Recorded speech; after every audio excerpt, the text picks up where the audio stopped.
welcome back to Screamer.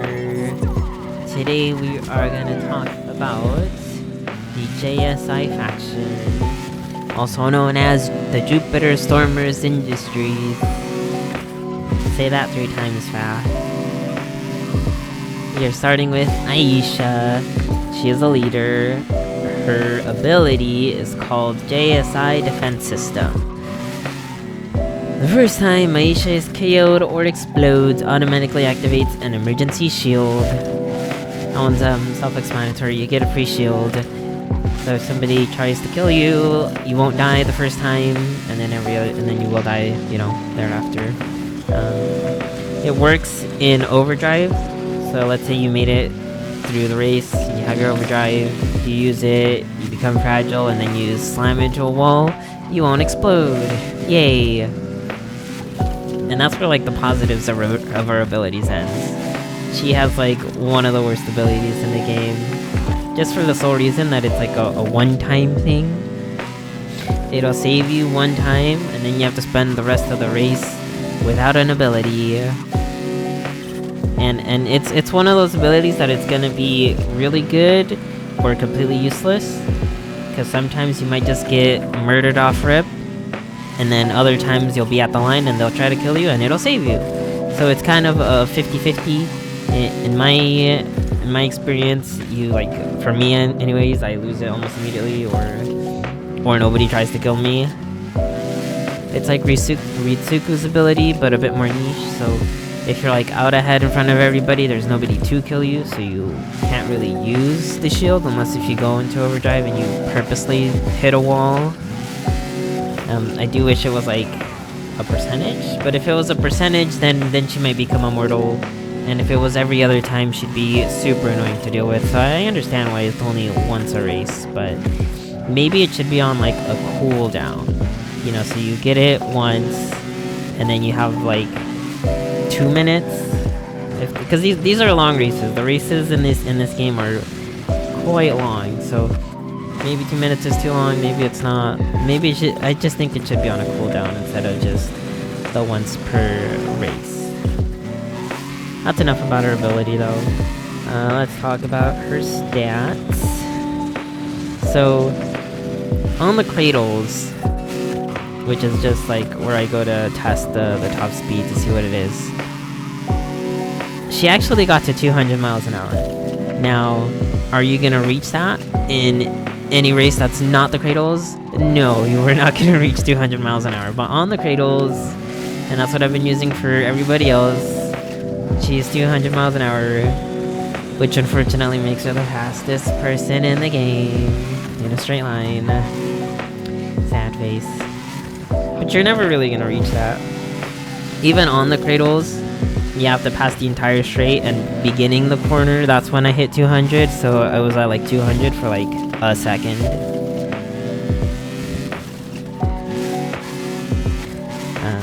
And I say you probably will never hit 200 because her acceleration is interesting.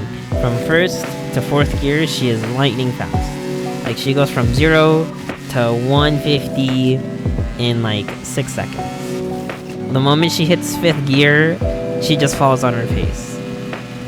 You just lose all acceleration, and she struggles getting past 150. From 150 to 170, she has issues.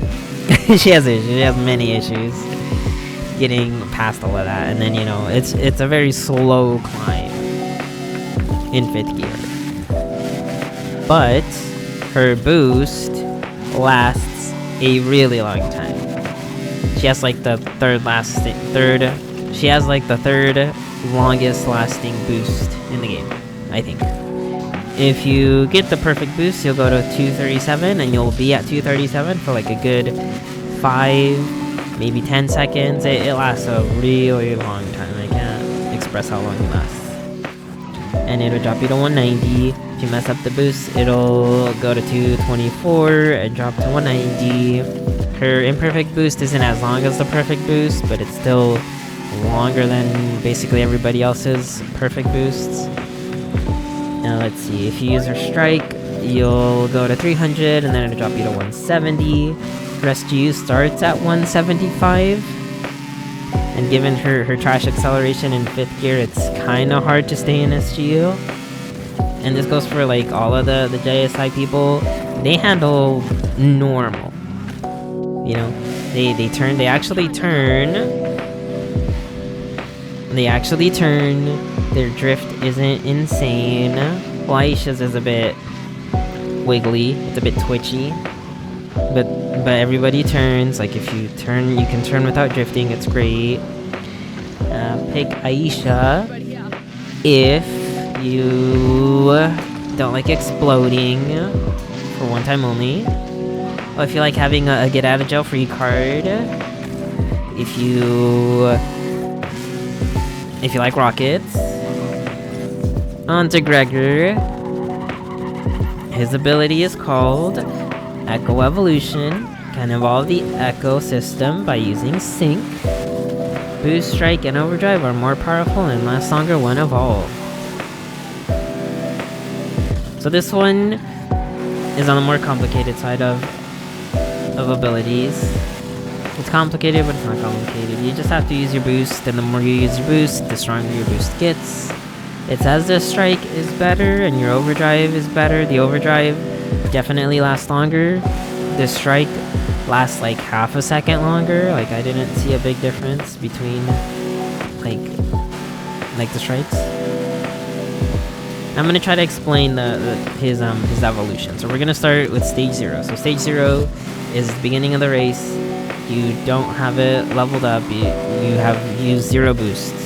So in order to get stage 1, you gotta use 4 boost bars. And he only has 2 gauges of boost, by the way. He has like 2 gauges of boost and like 8 segments of strike. It's crazy. Okay, so when you're in stage 0 and you use his perfect boost, you'll only go up to 180 and it'll drop you to 155.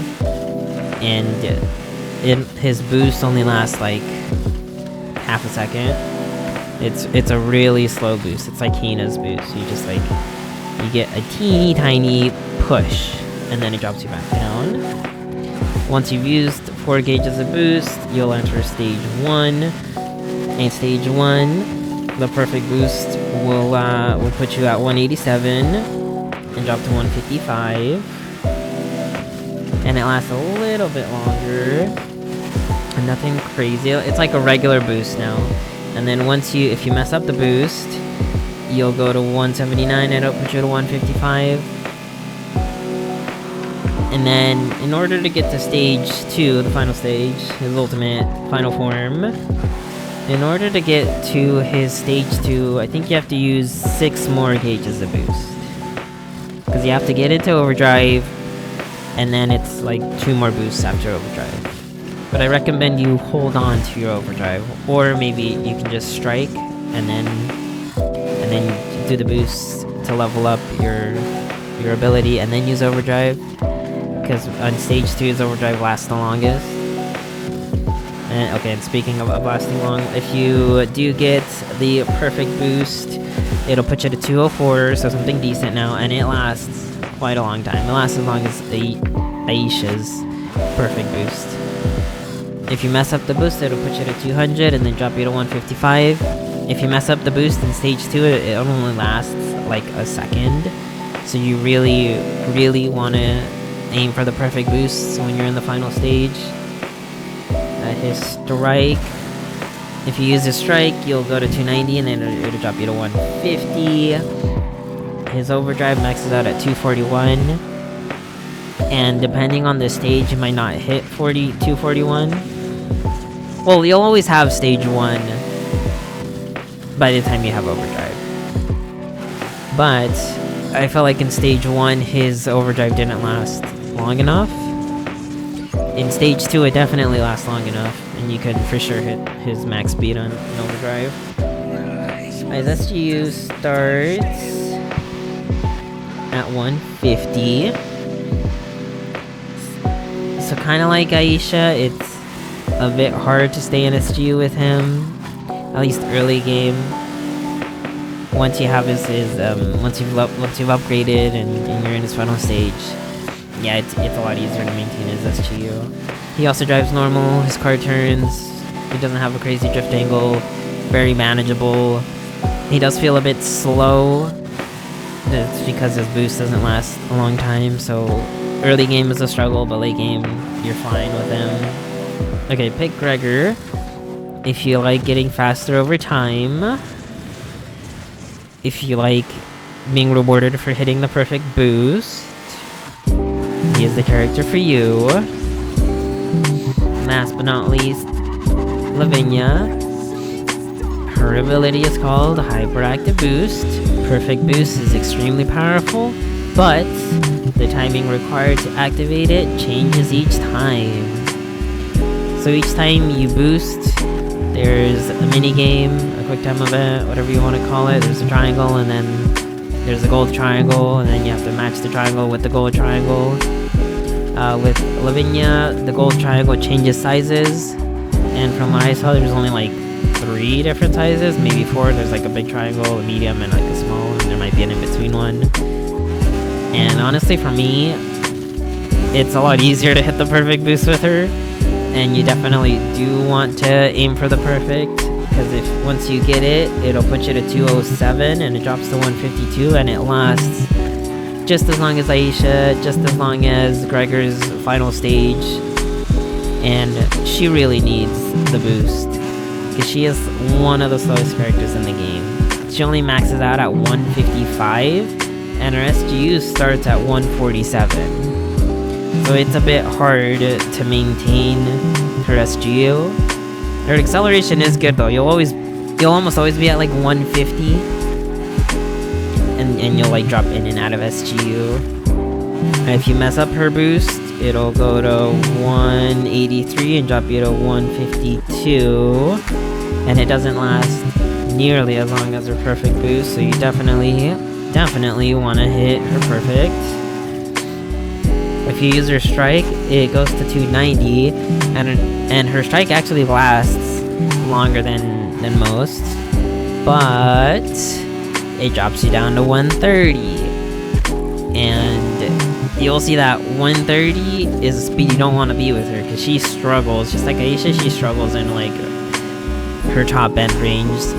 It takes forever to go from 130 to 150.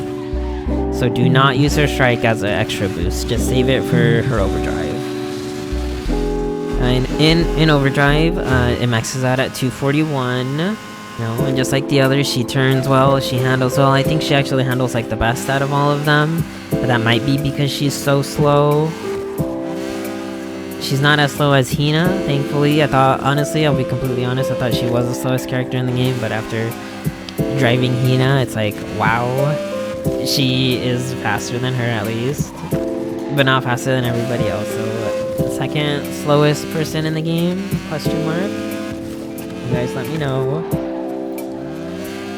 Pick Lavina if you like quick time events, if you like long boosts, if you like being rewarded for your timing and doing the boost perfects just like Gregor.